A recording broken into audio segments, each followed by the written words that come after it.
তিনি বলেননি আচার্য শঙ্করের মতো জগৎ মিথ্যা। আচার্য শঙ্কর বলছেন ব্রহ্ম সত্যম জগৎ মিথ্যা।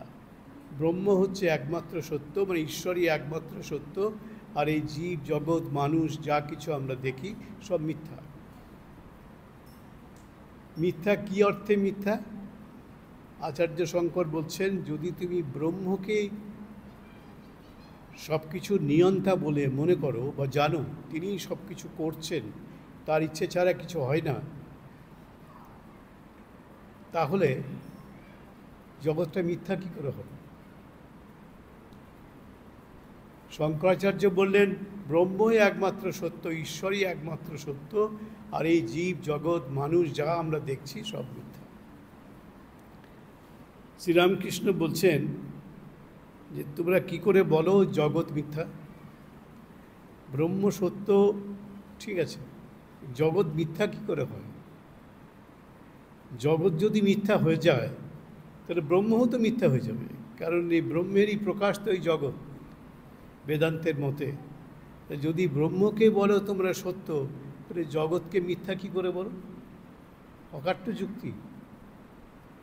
এটা শ্রীরামকৃষ্ণ বলছেন এ তোমাদের যুক্তিটা দাঁড়াবে না, কারণ তোমরা বলছো এই জগতের স্রষ্টা ব্রহ্ম, জগৎ ব্রহ্মময়।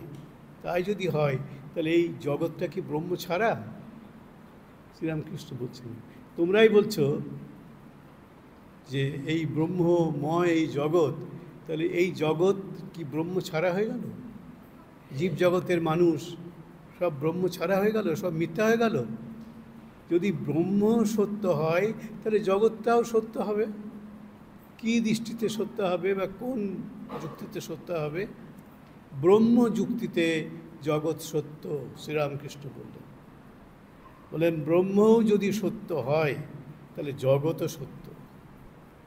শ্রীরামকৃষ্ণের আগে আর কেউ বলেননি যে ব্রহ্ম যদি সত্য হয় তাহলে জগৎও সত্য। এটা শ্রীরামকৃষ্ণই প্রথম বলেছেন, কারণ ব্রহ্মেরই প্রকাশ হচ্ছে এই জগৎ। যদি সেই জগৎকে তুমি মিথ্যা বলো তাহলে ব্রহ্মকে তুমি সত্য কী করে বলবে? এটা শ্রীরামকৃষ্ণের যুক্তি, লেবরে শেখেননি। এমন যুক্তি দিয়েছেন বড় বড় পণ্ডিতের মাথা চুলকাতে হচ্ছে।